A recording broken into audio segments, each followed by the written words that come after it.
You're listening to another episode of Mr. Allard's Neighborhood. This is a place where you're entitled to Brad's very opinion. proud of it. And here's your host, Brad Allard, with the new toy slider video camera. What else? I was pointing out to Sarah here that you got a new toy.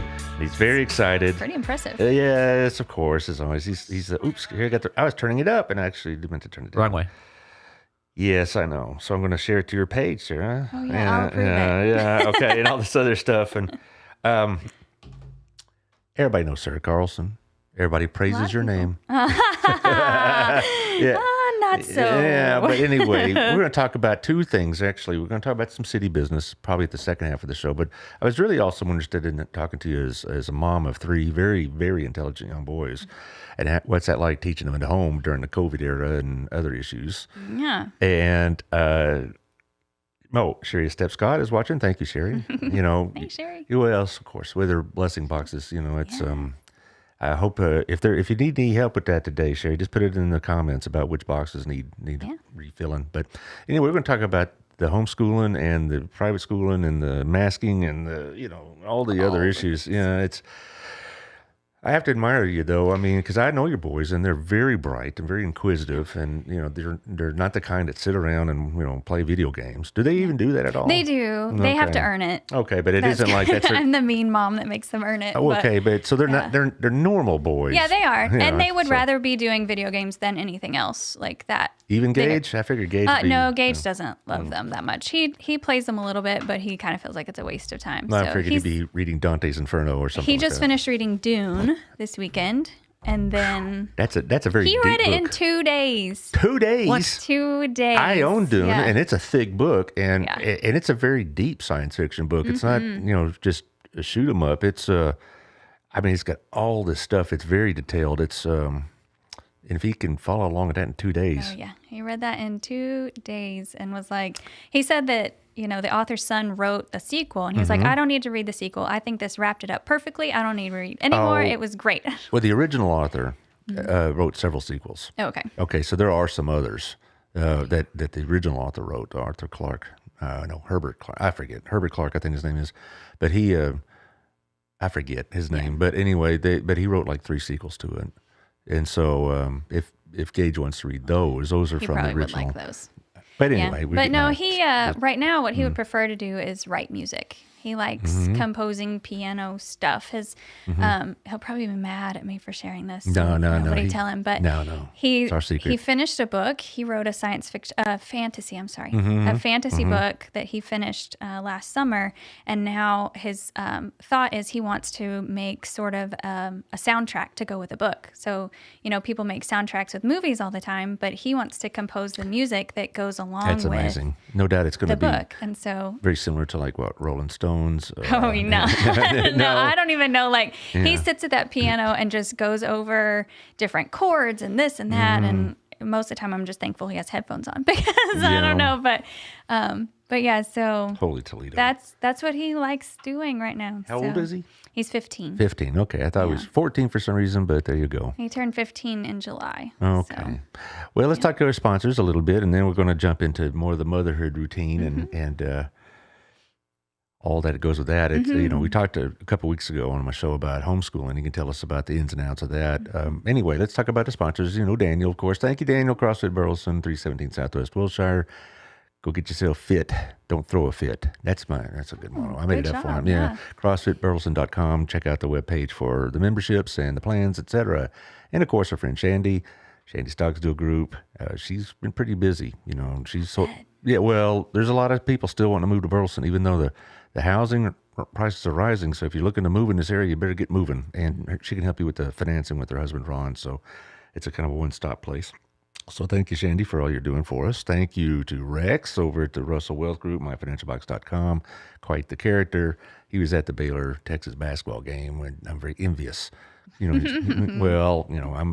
both big Baylor fans, of course. But anyway, myfinancialbox.com. So hit the link and see his video. Get to know him. He'll help you with your 401ks, your IRAs, your EIOs, whatever you got going on. Also, Kimi Etheridge at Optavia, 817-789-1622. I'll see you tomorrow, hopefully, at the BNI meeting. So if you're looking for a weight maintenance health style plan, health style coaching. Kimmy's your person. She can handle all of that for you. 817-789-1622. Also, Southern Jim, did William buy anything for Valentine's? No, we don't do that. Yeah, you don't do that. I say every day is Valentine's for my blood. Yeah, There but you go. I took her to lunch. She'd rather have that. He left for Washington, D.C. yesterday. Did he? Okay.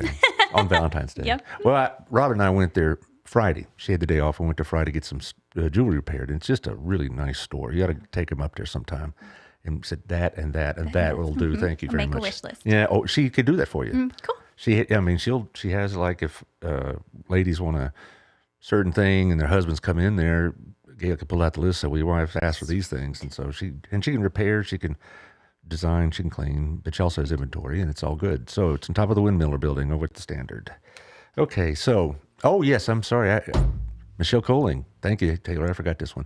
Michelle Coling over at Hotworks is having a blood drive from 9 to 1 on Saturday. Hotworks is off of John Jones. It's right in front of the Premier Theaters and Kroger, you know the place, and going to give some blood because it's very necessary. Have a heart, bring a heart to donate.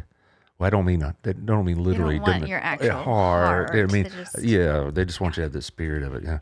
I read that earlier. Said, have a heart to donate. I said, well, I don't have a heart lying around. An extra one. Yeah. But anyway, thank you, Michelle, for your community service. She's another BNI member. Anyway, so your boys are originally in Holy Cross, Yes. right? And they are. Gage isn't though. No, he's graduated because they only go through 8th grade, but and he's in 10th now. But he went from kindergarten through 8th grade at Holy Cross. And they are still, but because of Garner's health issues, I follow the lesson plans that they do from home. So we still get, their curriculum, and I follow it, and I'm able to kind of. Well, that's your degree from UNT, right? UNT. Well, I switched it there at the very end to child development and family studies. Well, it's but good I did enough. 3 years of education and then switched to child development. So you're kind of like in a hybrid situation because most homeschoolers I know have a curriculum that's not really associated with the school. It's like a Becca or these other programs. Yeah, and we did that for a semester last year, just because we weren't sure that they would be able to be in Holy Cross, and then we put them back in at semester. And so we did some of that where I picked the curriculum, and we kind of did what worked. And even now, I follow their curriculum, but we have some changes because some of it is just harder to do at home instead of in a classroom full of kids. I would imagine. So you can't. The math and science for me would be a very intimidating thing. Yeah, and it's a little bit different. So there are some things where I'll see what they're learning, what the concept is, and then see how we need to teach that at home that's going to work better. And so But Holy Cross is still having classes, yes, right? they do. Yeah. They have 100% normal. They're doing amazing. And my boys did go in person. When the numbers were low enough and Garner's health was good enough, they did go in person for 6 weeks before Christmas. And then Omicron took that out. And once the Omicron surge started, it wasn't really a safe. Do you see option them? for Garner. Do you see them going back this semester? I don't think they're going to make it back just because Garner's symptoms are getting a little bit worse. He's having some new symptoms. Would you care to talk about that? I don't want to ask. That's totally fine. I talk about it on my Facebook page all the time. I know, but I don't want to pry too much. Yeah, no. So he has a low white blood cell count, and we don't know why.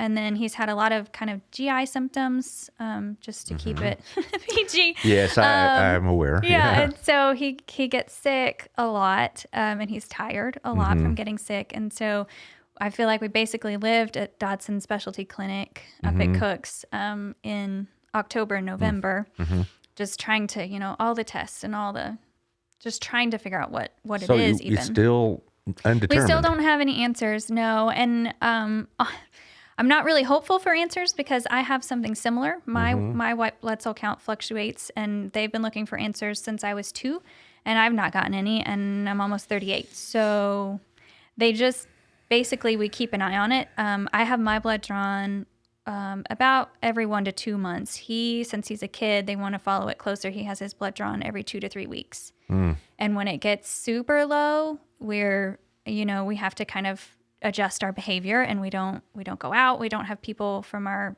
family that aren't in our family. We don't be around them. And then when it's closer to normal, because our white blood cell count has never really been normal. But when it gets closer to normal, then we can do the things like sending him to school where he wears a mask, and we take as many precautions as we can. But we can at least, at those times we try to do as much normal as we can, and then. Well, can they do infusions or some sort of So that's kind of one of the things that we're going to whatever? talk about. We go back in February, at the end of February, next week. We go back next week to the hematologist, and they have some new ideas of things they want to check. We were dismissed from hematology in November. They told us we've checked everything we can, and everything that we would be worried about is negative. So they sent us on to GI. Well, GI kind of said, wait, we found another thing we want hematology to check. So they're sending us back to hematology. So, basically he's just a little pincushion. The poor kid. He's gotten so used to having his blood drawn. It's just kind of like, whatever. It's all hat to him. Well. So that's, and it's kind of what's tricky about when you have someone in your family that's high risk is that your whole family kind of has to adjust, So it's not just we keep Garner home. It's, our whole family does things a little bit differently. And, Grady doesn't really get out and go play with a whole lot of people, because if he brings it back, then we have, we all have to be a little more careful for Garner. Is this a long-term situation? Most likely it is. And it kind of has been for me. If he has the same thing that I have, then what it is we just keep tabs on what it is and adjust our behavior. But you were very active in high school. I was very active. I was also very sick. I kind of remember you had health issues, but I attributed it more to a heart issue. So I did. I had that heart issue that started my senior year, but my freshman year, I had 28 absences. Like, I was looking back through my records after I graduated, and I had, I think, 28 absences my freshman year, and my elementary was way worse than that. They wanted to hold me back almost every year. Well, I remember when we first met, as a student, and you told me you had some health issues, and I remember you being out some, but I don't recall you being out like just a whole lot of numbers. Not for a long time. Yeah. It's just every little germ and bug that's out there, I'm going to get it. Well, I figured, I remember, I would say if you asked me how many times you missed my class, I'd say probably about 8 over the course of a year. It was way more than that. But I don't remember you in a situation like you were like in a long-term health situation where you're taken out of school for 3 weeks. No. So it just every time there's a bug. It's just every little thing, we're going to get it, and it takes us a little while to get over it. Which makes you more susceptible to COVID, does it not? Yes. Yeah. And that's really the concern for Garner, is not knowing how he will handle that, and how he would recover from it. Are you all a vaccine family? So yes, William is triple vaccinated, and then Gage is fully vaccinated. Not 3; he's only had 2. But then I have only had 1 because I can't get the second one because of the situation with my white blood cell count. I've had 1. And then Grady had COVID over Christmas, so he hasn't had the vaccine. We were actually talking about whether or not to get their vaccine. Well, I had COVID about 3 weeks ago and I still sometimes feel like I have lingering effects. Yeah. And fortunately, I'm a vaccinated person, and this show is a vaccine show in the sense I have some of my listeners I know are not in favor of vaccines, and that's their choice. But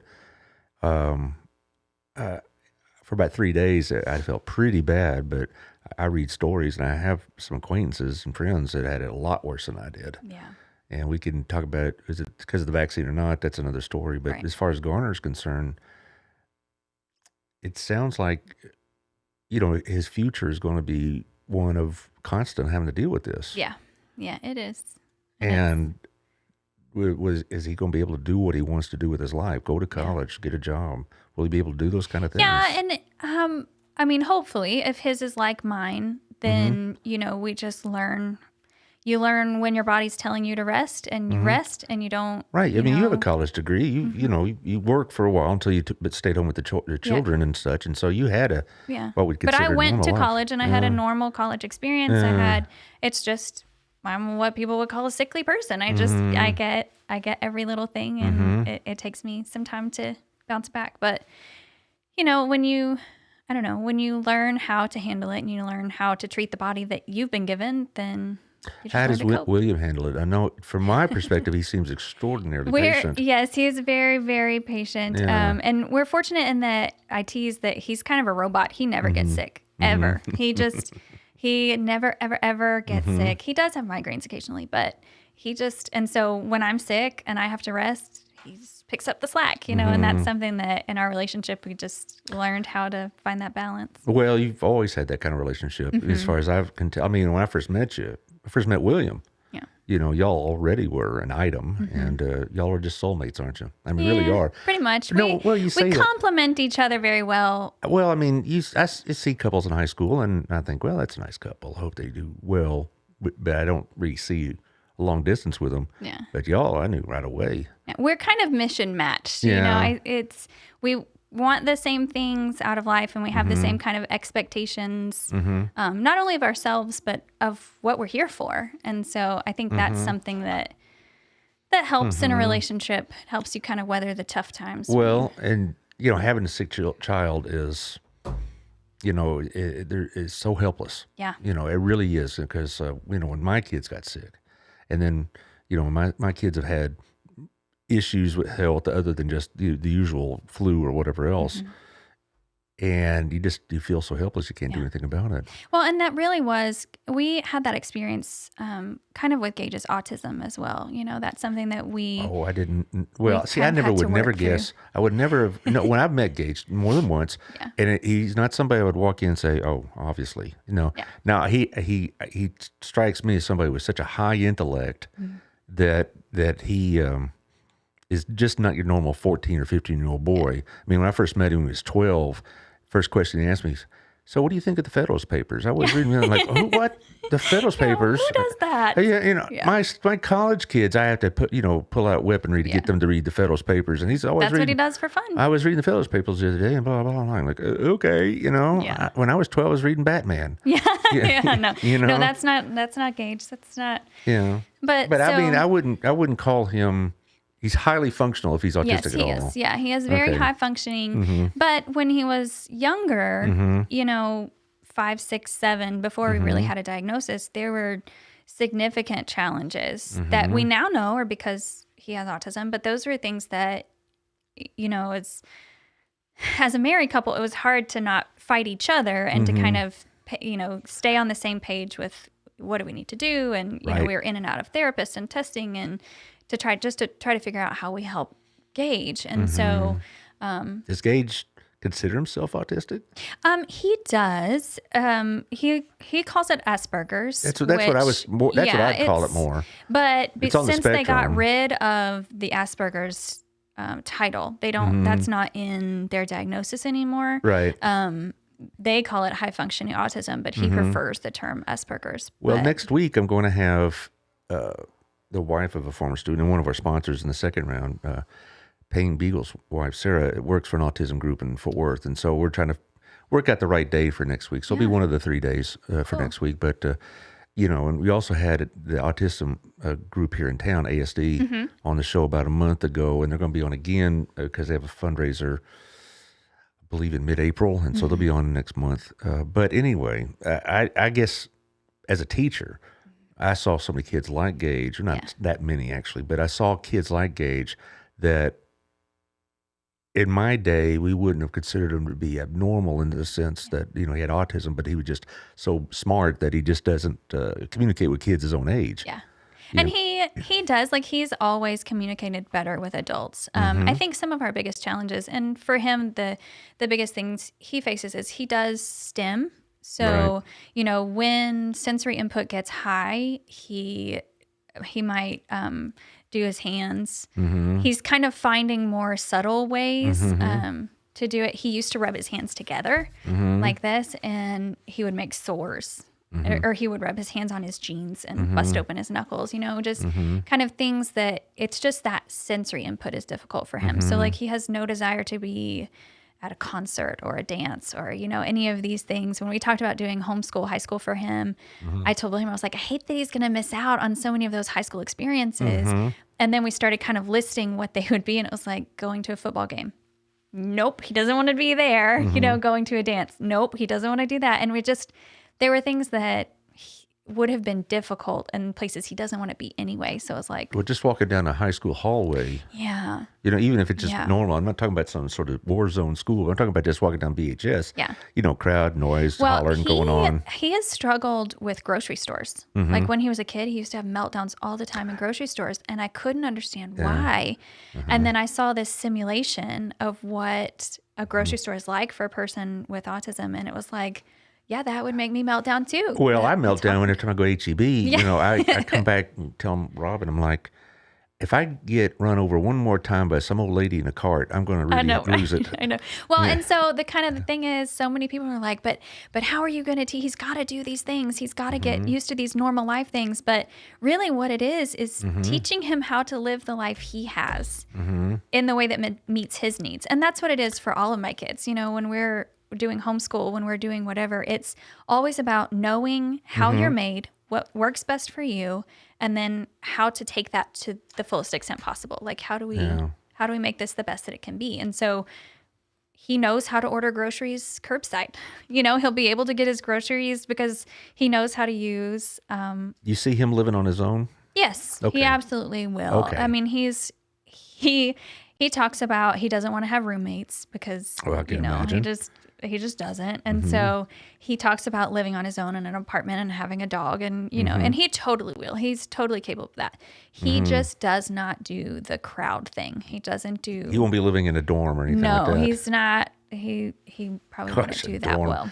I'm just thinking back to Martin Hall at Baylor, and it's about 4 hours a day was quiet. Yeah. In the afternoon because everybody's taking naps. Because they're But, sleeping. Yeah, 4 Which is when a.m., it's housekeeping nuts. comes through and vacuums the hallway. Yeah. That was ours when we were in the dorm. She always vacuumed our hallway when it was nap time. Yeah, no. So he, you see him going off to college, going on. He would rather do online college. He's actually been doing classes through ASU. And so with their Universal Learner program, once you get 24 credits, you have automatic admission. And so I think that's something he might like, is to do something online like that. Right now, he wants to be a writer. He wants to write books. And so. Well, that's interesting because, before online, somebody like Gage would be underserved. Yes. Quite a bit. And, and he basically would have very, very few options. Yeah. And then now we have this program, all these online programs. Yeah. ASU, I assume, is Arizona State? Yes. Okay. Arizona State. Yeah. Now, what's his program he doing right now? What is he using? So their Universal Learner program, It's always part of ASU right now? Yes, it is ASU right now. Oh, okay. Yeah, you pay $25 to register for the class, and then you take this normal college level online course. He finished Comp 101 is what he did last semester. And once you finish the course, if you like the grade, you pay them for the credit. I think it was $400 for the class. And then you have that college credit. So you pay for it if you like the grade. If you like the grade. If you don't like the grade, you don't have to pay for it. And you paid $25 to register, and that's it. That's an interesting concept. It is.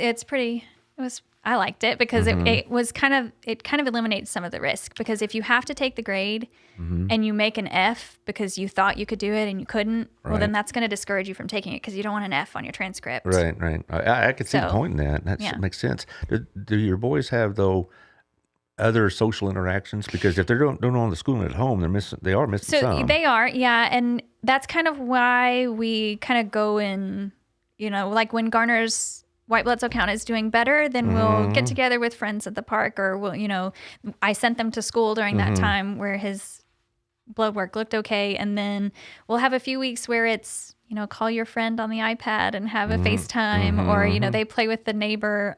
They like to play over the fence in the backyard. But so those kind of things. And part of it is there are 3 of them at my house, and there's a whole lot of socializing that goes on, right, even just with the 3 of them. And so we're fortunate they're not like only children that never get to play that way. That would be tough. But I'm just kind of feel badly for them in a way, because there are a lot of things, going to school. Part of my show I had a couple of weeks ago is homeschooling has its advantages, but then again, also homeschooling also has these co-ops, I've been told. Yep. And that, there's a classical conversations group that we're looking at, that we had looked at last year, that they get together once a week, and they kind of have that, a normal school experience, sort of, where there are a bunch of kids together. And I was asking my learning. DBU homeschool students, how do you interact? How do you have some social life? Because socializing is an important element of school. Yeah. And they said they had these like they'd be once or twice a week, or that when they got in high school, they were going to maybe something similar to what Grace Prep does, which is you can take, I don't have the chemistry part, so I'll go take a class of chemistry there, but I have the other parts. Yeah, there are a few like that. I've forgotten there's one in Fort Worth that we have a friend that does, they'll have chemistry classes with a lab, so you don't have to do the lab at home or, things like that where they'll group up. And when we talked to Gage about doing homeschool in the first place, we were going to do classes through Plaza because he wanted to do some of that theater stuff and some of their music classes and things. But that was right when COVID started. So, he graduated 8th grade in May of 2020. So it was kind of like, we're not quite, I don't know. It's iffy about. Well, what about it? How does it impact you? I mean, you got to be there 24/7, it sounds like. Yeah, they're 24/7. Well, like any mother would be, of course. But a lot of mothers don't have to deal with the health issues, fortunately. And a lot of mothers, they take interest in their kids' schooling, but they're not actually teaching them. Yeah. And I don't want to imply that those mothers aren't doing their job at all, but having sick children at home. It's a lot to balance. It's a little bit different, Yeah. It's a 24/7. And really what it is, William works at home, which is nice, but he works, from 8 to 4. And then when he gets off at 4, he'll take over for a little while and say, you go take a break, whatever, because he's gotten to work with adults all day that, that's not that that's easier, but sometimes it's a little easier. I don't know. So I know some adults maybe, but so he'll give me a break and I'll kind of go do my own thing for 30, 45 minutes, and then we'll come back and do dinner together. And I was really fortunate as a parent because, as a parent of a son and a daughter, we had the usual family stuff we had to deal with, but academics wasn't one of them. My son in particular was very driven about his grades. My daughter was concerned about her grades. And so that part of it was off my plate. I didn't have to worry about it so much. And that's one thing. It really is a blessing. My kids are so naturally curious on their own that I don't know, they're always wanting to learn more and asking something. And so every time they ask something, it becomes an educational opportunity. And we kind of can follow that natural progression, I guess. And so. Well, we're going to take a break here and talk about the rest of our sponsors. Then we're going to talk about some city business. Yeah. Two in particular, a bond issue and also a change in the alcohol laws, apparently. Possible. That's possible. This is actually some news for me, and so I hope it is enlightening, I'm sure. But anyway, let's talk about the rest of our sponsors. Auto at our place, of course. I'll see you tomorrow. No, Thursday, actually. That's when I go. Our Sunday school pot pie day. Thursday we go for breakfast to my Sunday school class, so I have to get up really early because they all have real jobs. But the breakfast is great and the fellowship's great, and it's a good place to have those things. So thank you, Otto, and hope things are doing well. When I was sick with COVID, he brought me some soup and some whiskey. Nice. Yes, the two important things. Yes, and I'm not advocating alcoholism, but. It really did help. It really did. I mean, it really did help. And so there you are. So anyway, thank you, Otto. And also, speaking of whiskey, there's a Wild Cigar and Culture. Gift cards are available. The humidor's open right now. They're open till 11 o'clock on most nights, and then later on, of course, on the weekends. But thank you, Chris, for all you're doing. You remember Chris? Yeah, he was in my wedding. Right. Yeah. It'd be hard to forget him. I knew he was. He and William I knew were good friends, still are. So have you had a chance to drop by there? No, it's one of those things that, we've been home. Yeah, right. So it's kind of like waiting for everything to calm down so we can go up and say hey. Well, that's a good thing to do. It's a nice place that you can, go in there and not be assaulted with a lot of noise and all this other stuff. And so it looks amazing. It is. Pictures. It really is. And so thank you, Chris, for all you're doing. Hope you're doing well. Thank you to Proactive Payment Solutions. This is another Burleson graduate, Antonio Vassallo, who graduated, I believe, 2008 or 9. I'm sorry, Antonio. I get these things all confused. I think it was 09. But Proactive Payment Solutions, you need point of sales help. You want a new program. You want a program for the first time. If you need to know which ones to use and which ones will save you money, he'll help you with that. ProactivePaymentSolution.com. Check it out. And then Payne Beagles over at Beagles Technology. his wife will be on next week. Like I said, about an autism-related a nonprofit she's involved with in Fort Worth. We're just trying to knock out the right day for her because she's pretty busy. So BeaglesTech.com or 817-944-3572 if you want to make your home a smart home. Don't have the whole I bet y'all have a smart home. Yeah. Yes, yeah. See, William does all that. yeah, well. I did tell him, if he ever were to pass away, he's got to tell somebody how to undo all of that because I don't know. But Payne does it all that for you, so it's Perfect. If something happens, that's who I'm calling. Let's hope William survives. But anyway, you at least have a backup. Yeah, good. But what does a smart home do for you? I don't know. You're supposed to help me with this. Okay, so I can tell you what ours does is we can turn lights on from our phone or unlock doors from our phone or turn on or off the alarm. Or can you start your oven? And if you have No. I've heard, he told me, he was on the show about 3 weeks ago, said if you have the right appliances, you can do all sorts of things. You can start the laundry if you want, if you have the right appliance. If you have some 1997 washing machine. BeaglesTech.com does all those things. All right. You need to work on your salesman. Sorry, I'm not good at technology. I'm the worst salesman for technology. And 817-944-3572. Also, Tiffany Griffin of LocalLifeTX.com. Her magazine's out. Let's see, what is the day? The 15th. It's Valentine's related, I know. And so her next issue will be out in about 2 weeks.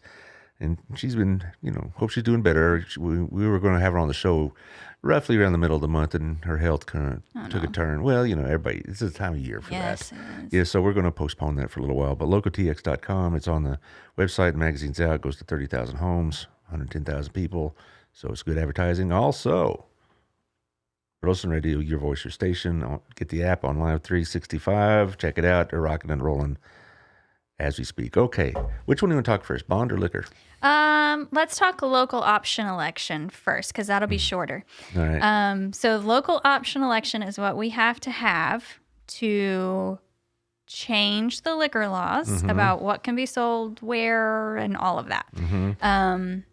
So a couple of months ago, Jimmy Stanford asked that we get information about the local option election. And Amanda Campos did a presentation about what all it takes to have. So basically, you have a petition where I think it was 12 people have to sign this initial petition saying that they want to explore this option. And then there's another petition that needs, I should have written all these details down, but it needs a lot more, a bunch of signatures on the second petition. Right. And once that second petition is finished, then that's when it goes to the election. So similar to a bond election, it would be put up for election. Which we did about a dozen years ago when they changed the restaurant laws and the liquor laws about buying beer and wine. And so a lot of people are like, why do we need this? What's it going to change? Blah, blah, blah. One of the things is right now our restaurants in Johnson County have to buy their liquor in Johnson County.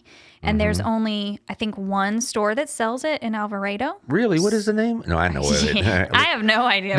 It's called Liquor Depot down in Alvarado. So that's where they have to get it. Restaurants and such have to get it from there. And so there is, that benefit to businesses and such to have another option. Well, I remember Chris and I were talking about this when he was on the show last. And I said, "You're going to have this type or this brand or whatever." He said, "Only if that store sold it." Yeah. So if there was a brand of whiskey or tequila or whatever that he wanted to sell and Liquor Depot didn't sell it, he was just out of luck. Right. He couldn't go to Total Wine or some other distributor and get it. And I thought, that's very odd. I mean. Well, and if you have to buy it in Alvarado, Alvarado kind of gets that revenue, right? That tax revenue. And so if Burleson had a store, Burleson would get that revenue. But, there are also people that have concerns about what happens in the community if we have it. But that's kind of, you'd have to ask the people in Alvarado. That's why it goes to an election, right? Well, if you ask the people in Alvarado, I wonder what they'd say about it. I know, sorry, Mom, hope you're not listening, but I have been in Liquor Depot before, and it's not some greasy dive. It's fine. It's it's not anything that some people may think of as a bar. All shady and whatnot. It's just it's fine. But it's I just when Chris told me that it was one of those things where you had to buy it in the county, I thought, wow, that Liquor Depot really is sitting on a bird's nest because they get all the orders from all over the county for people that sell liquor.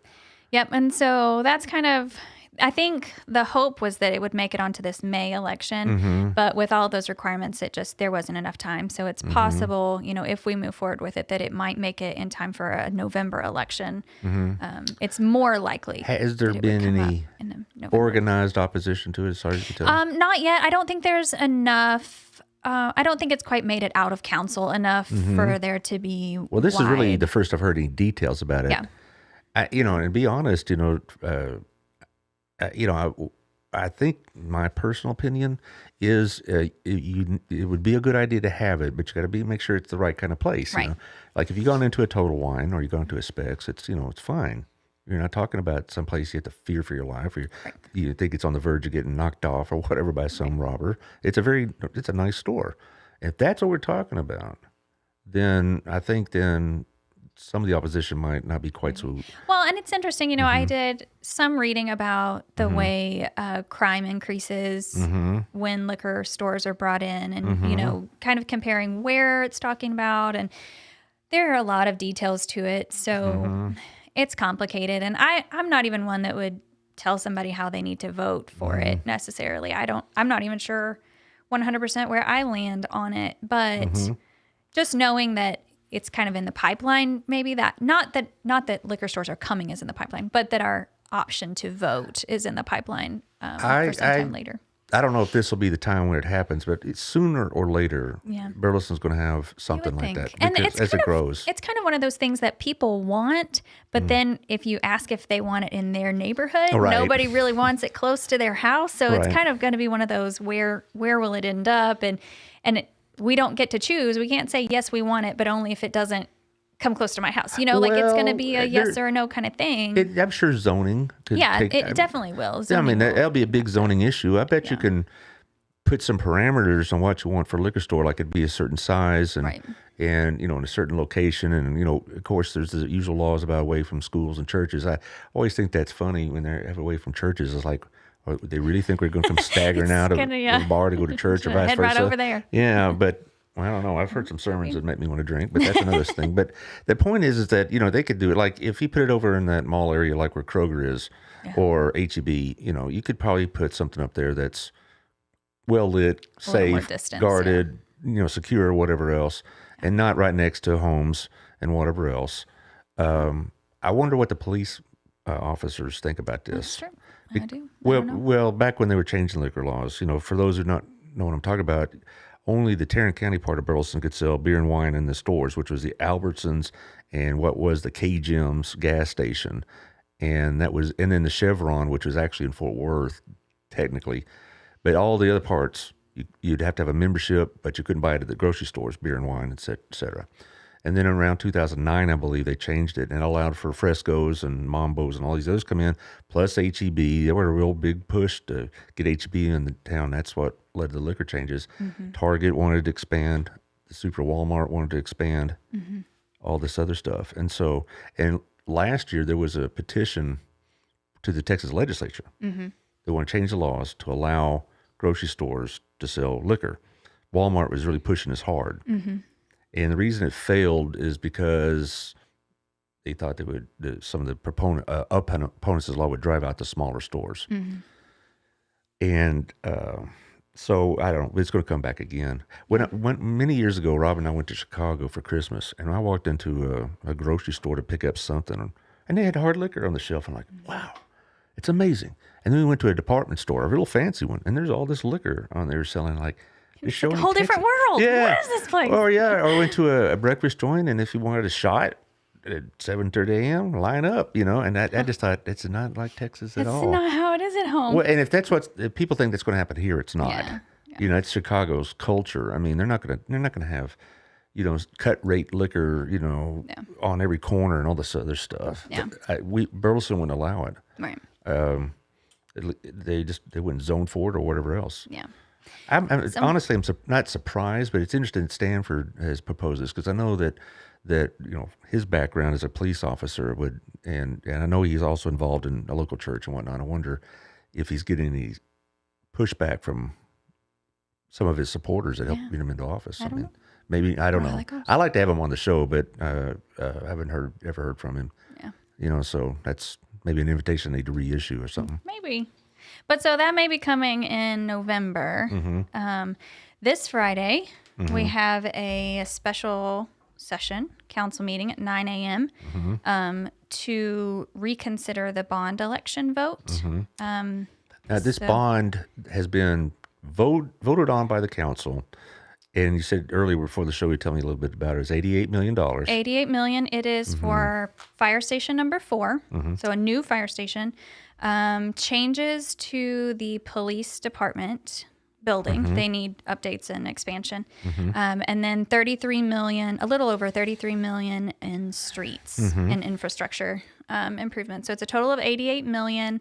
I think part of this is the council, a lot of the new council members aren't as comfortable with CO bonds. And so this process kind of opened up our capital improvement programs to being GO instead of CO. Well, you better explain what that means to the listeners. I sent a link that we may put in the comments there that you can read this art. It's kind of lengthy, but basically a GO everybody votes on, and a CO does have a public component, but it's more they advertise it in the newspaper, and if you come to the hearing kind of thing, not a hearing, but like a town hall type. Brad Griffin is asking, can we question why we were reconsidering this vote in the first place? Well, I can answer that actually from the department memo that's attached to the agenda for Friday's meeting. And I'm just going to read what it says because it makes sense. In past meetings, council has considered the call for a bond election for various measures committing the city to construction of a police station improvement, fire station number 4, in the future Chisholm Summit area, communications improvements, and various street improvement projects. All the things we just talked about. With council direction, a special bond committee was created to advise the council on various matters pertaining to debt capacity, the debt portion of the tax rate, various forms of indebtedness, and various projects to be considered for a possible bond election.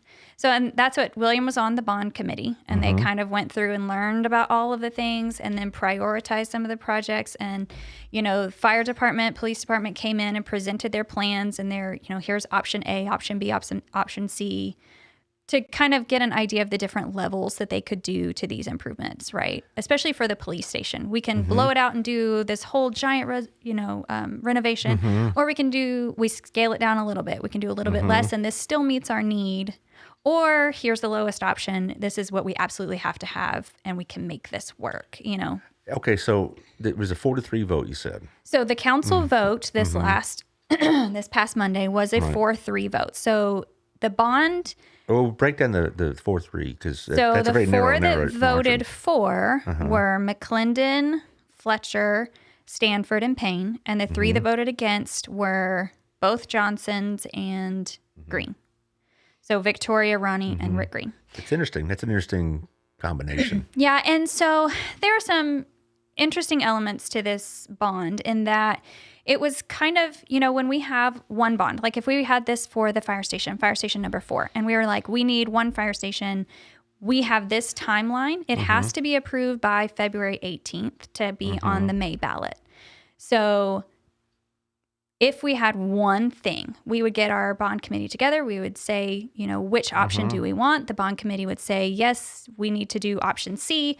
That's what we need to put on the bond. And they would be straightforward. Well, this one is the police station and the fire department and these streets. And it's the biggest bond we've ever tried to, ask for. And so there are a lot of moving parts to this.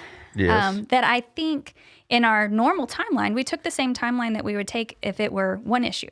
And so in my mind, I feel like having so many moving parts on the same timeline, we got to the end of this timeline and we still have questions. Like, is that why they're reconsidering it? And that's what it sounds like to me. It says on January 18th, the council directed the city secretary to bring an item forward to vote on calling the election. And that vote was held on February 7th. The measure calling the election passed with a 4-3 vote. And this is written by Dan McClendon. Okay. It is my opinion, and that of others involved, that it is not wise to present a bond ballot asking citizens to support the decision of council to commit to the bond sale and resulting indebtedness when it is not clear that these measures enjoy the strong, unified support of the council. So it's Dan who voted for it who's asking for it to be reconsidered. Yes. That's interesting. So it is obvious from the 4-3 vote that the council is not fully in support of this bond election, and therefore the citizens cannot be assured that the full council wants approval for the projects and the resulting indebtededness. Well, that makes sense. I mean, if because you're going to be asking Victoria and Ronnie, and I can be for this. Mr. Green, not Rick. I'm sorry, and because I've only met him once, but I know Ronnie, of course, very well, and Victoria as well. But it makes sense because you're going to be asking them to go sell this, and if they're on the record for voting against it, it's going to be a hard sell. Well, and even just seeing that it's a 4-3 vote, everybody's going to go, council don't have all their questions answered yet either. How sure am I that I want to vote for this? Well, that may be a wise reconsideration. Then. Yeah. Even if it, as opposed to saying, okay, we have a 4-3 vote, moving on, majority rules. Well, yeah, you could put it out there, but you're going to Well, so here's the thing. If it doesn't pass, we can't do those projects for 3 years. So if you don't put it to a bond at all, you can issue a CO on those projects. We could issue a CO without a vote. If we do GO and we put it to the bond and it does not pass, you cannot do those exact projects for 3 years. Unless you take it back and the way Mr. Langley phrased it is repackage it and put it forward as another bond election. So if it fails, we could say, okay, maybe they just don't like the total amount, so let's make it a smaller amount and try it again. But basically, we would have to keep trying bond elections to do those projects at all. And that's kind of a scary position to be in when we need a fourth fire station. We need these improvements. And if we don't have full support in council and likely don't have full support in the community, and it's an $88 million bond, the biggest one we've ever asked for. And there are people who have concerns about what's inflation doing, what is the economy doing, what is this going to look like? And this is in 5 years, over 5 years.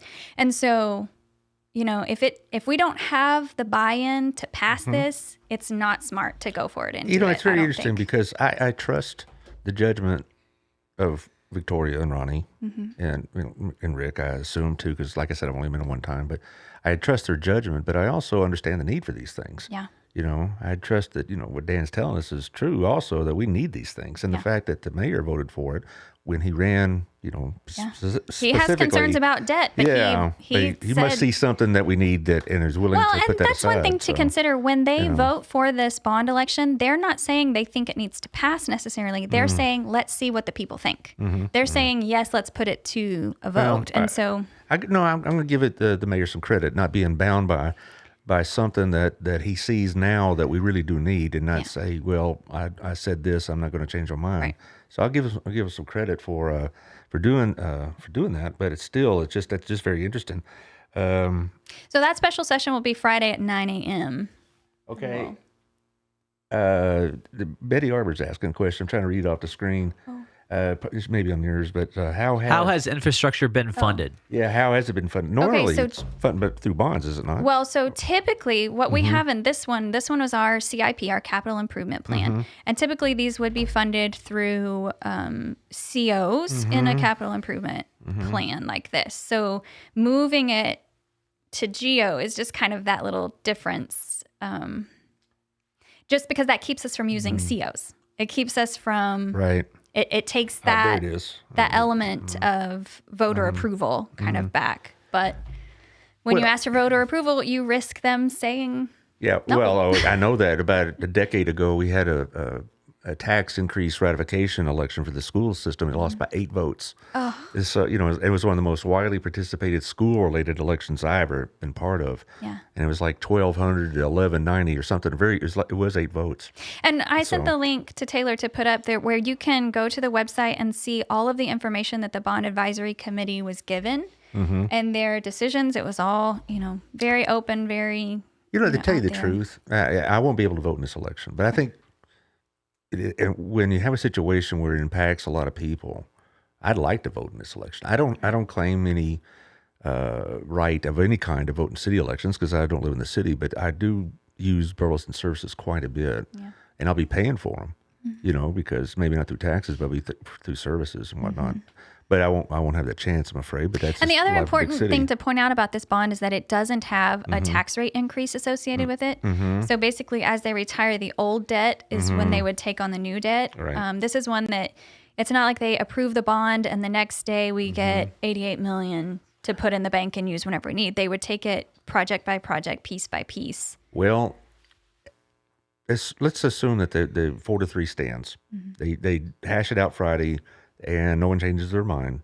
Would this be on the May election? Yes. Okay. Yeah, it would be on the May election. And we don't have a city council or a mayor's election. No, it would be on with the school board. There's a school board election in May. Well, Or a school are there any something. candidates? I'm not. It's a school something. I'm not positive. No, what it's the- no, what it's the school schools- board. is No, it? it's school Okay. board every May. But quite often we've don't know had what it is. uncontested races. I remember a couple of times we've had years in which we had like 2 or 3 seats open, and they just, you know, the incumbents were the only ones running, so they didn't Yeah. bother holding it. Yeah. And so I think there's something. It's also going to be voting is at the Senior Citizen Center in the back room. I've never been there. I'm sure I'm heading there someday, but not Well, not they've quite yet. changed it because that 100-foot rule. You know, at City Hall, once they put the plaza in, there's not parking that's within that 100 feet where they can't I don't know, whatever the advertising campaigning Yeah, right, boundary right, is. right, And yeah. so at the Senior Citizen Center, there's sufficient parking within that boundary. You know, you run the municipal matters page. Has this been a hot topic of conversation? We haven't talked a whole lot. We had a couple of posts about the bond where we kind of talked about a little bit of it after last week's, but I didn't know until this morning when I was searching for something else. I saw the agenda for the special session on Friday. So this was all new kind of right as I was coming in the door here this morning. So Well, I'm sure we're going to have a lot of people that are going to have, well, on one hand, we need it. On the other hand, is the well, and economy there are some right changes for that it? we can make to it, right? Yeah. So if we have a little bit more time, we took all 3 of these components. If we had a little bit more time, we could refine some other things and make sure it's all the way fleshed out and all the way the best use of these funds. If there are any ways that we can combine and be creative and more frugal, or whatever we can do to make sure that we can answer every question with yes, this is the best we can do, and we can have it on the November election, and we can move it to the right. November. And that may be a wise, my opinion, anyway, a wise thing to do. And that's if what there's I feel like. It just needed more time because there were so many moving parts. Sounds like Dan has the same kind of concerns, and he voted for it. Now, if he's willing to have it reconsidered, I mean, that's there must be something going on, and we'll find it out Friday in open session. So we'll worry about that then. But that's very interesting because I haven't heard a great deal about the bond. I mean, I've heard hey, it may be coming, but I haven't heard anything concrete until today. So I appreciate you being here, and I'm glad I'll be able to share this with my vast listening audience. But as far as the liquor thing that we were talking about earlier, this is the first time I've heard it, and that'll be interesting, particularly if you have it in November, because of course the turnout will be much greater, and you're going to see. Well, and if you don't see it, I'll keep you posted because they'll talk about it in the meetings. But if you don't see it in November and you're like, I thought that was coming, what is it? It may have been that their petitions, they didn't reach the limits on not the limits. Well, at least the floor. They didn't you get have their to make- signatures for the petitions. Yeah, And right. so That number is like 2,200, is if I remember. there's a percentage. It has to Right. be a percentage of the number of voters who voted in the last local election. Well, they So were it pretty has well to be, attended. and it was. So it had a high turnout, which is helpful, but I So it think has to we'll be- get the signatures, but I just I'd like to see it voted on in November. My personal opinion, rather than May, because you're going to get a better turnout. Yeah, and you'll get a better, I guess, a better feel for what the city really or wants. what? Yeah. Because a May election without a city council or out a mayor's race and maybe one school board race, you're going to get very light turnout, and you're going to have one side or the other being able to dominate the process, and then the other side feel like, wait a minute, We got gypped. Yeah, we didn't know about it, or we right. didn't. Yeah, yeah, that kind of thing. So Dan, if you're listening, that's my advice. I know, Anyway, I want to run through the sponsors real quick and let you talk just at the last, and you can tell us about municipal matters and what's going on with that. But it's been very informative. I hope people will share this with their friends, and not just because I need the numbers and all this, and Taylor needs upgrades and this equipment. We got this fancy equipment I have to pay for, but also Fancy equipment's the best. Fancy equipment's the best. I love toys. No, I know. Thank you, Daniel CrossFit Burleson. Hope you're doing well. Hope you and Amber and the kids are fine at Burleson. CrossFitBurleson.com, and check out the webpage for the memberships, etc. Thank you, Shandy. We're at Stogsdill Group, turning transactions into relationships. And she can help you with a new home or a used home here, an existing Used home. Used home, like I'm talking about selling used cars. Well, they're going up. You better buy a home instead. Anyway, Stogsdill Group with existing homes. Thank you, Shandy, and she can help you also with the financing with Ron. And so thank you to Rex over at the Russell Wealth Group with help you with retirement plans. Hit myfinancialbox.com and you'll be good to go. Thank you to Kimmy over at OptiV. I'll see you tomorrow, hopefully. 817-789-1622. Help you with your lifestyle and weight choices. Trying to maintain a healthy lifestyle and also a beautiful lifestyle with Southern Gem. Once you get that figure you want to show off some jewelry. And so Southern Gem over on the 3rd floor of the Windmiller Building in the Standard. So thank you, Gail. I'll see you tomorrow too. Also, remind you on Saturday, we have at the Hot Works over on John Jones, we have the blood drive from 9 to 1. And so it's very needed, very necessary thing. And so thank you, Michelle, for what you're doing for the community. So we'll see you there on Saturday. Our place, Otto, I'll see you Thursday. I'll probably have a big crew with me this time. We have about 12 to 13 men and get together and try to solve the world's problems. And we don't get very far. But anyway, Our Place Restaurant on the highway in Allsbury, been there since 1986. Thank you to Chris. Gift cards. The humidor is open. The whole thing's going on. It really is a nice place, and it's a place you can take, respectable company. You can take your mother, right? Wild cigar. Say, what do you want to smoke, Mom? I'll take it. Whatever. He's got it if there's a brand. Also, thank you to Antonio at ProactivePaymentSolutions.com. Help you with the point of sales. ProactivePaymentSolution.com. Hit the link, see what he got. Help you save some money. Also, thank you to Payne Beagles at Beagles Technology Solutions. Hit BeaglesTech.com or 817-944-3572. It'll make your home a smart home, which is a good thing, even if Sarah here doesn't know it. It's a good thing. You need it. I just don't know how to work it. No. She just turns things on. You're just like you're like Robin. I don't understand this. Actually, Robin's actually better in technology than I am by a good piece. It's William's job at our house. Yeah. Betty Arbor says, a great show. Thank you, Brad and Sarah. Very informative. Thank you, Betty, for listening. I appreciate it. Catherine also says, hey. All right. Also, lastly, Tiffany at Local Life, Tiffany Griffin. Hope you're doing well. We're going to have her on pretty soon. She's this poor woman. She got roped into doing Centennial's version of Project Celebration. Ooh. You remember that, right? Those are intense. Yeah, and very involving and have to raise a lot of money. And so I'm going to try to help her out, hopefully, when she gets more on her feet. But she has a senior daughter, and it's like See, those are the things I don't miss with homeschooling. Yeah. I don't have to do that. Well, when my kids are in school, my wife was more involved than I was.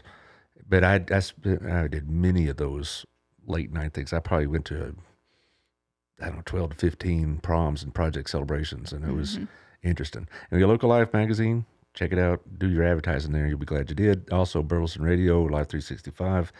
Hit the app, look for Burleson Radio, get rocking. All right. Anyway, so tell us, lastly, what's going on the Municipal Matters page, and then we'll have to say goodbye. So it's been a little slower lately, mostly just because, like we talked about at the first part of the show, my kids are home and sick and busy and all of that. So, but we do try to hit the highlights and kind of make space to talk about the bond issue, the local option election, all of these things where you have space to really debate and talk about, I like this, I don't like that, I'm worried about this, and ask questions. It's kind of a safer space to ask questions because we know. If you're kind of a butthead, I kick you out of the group.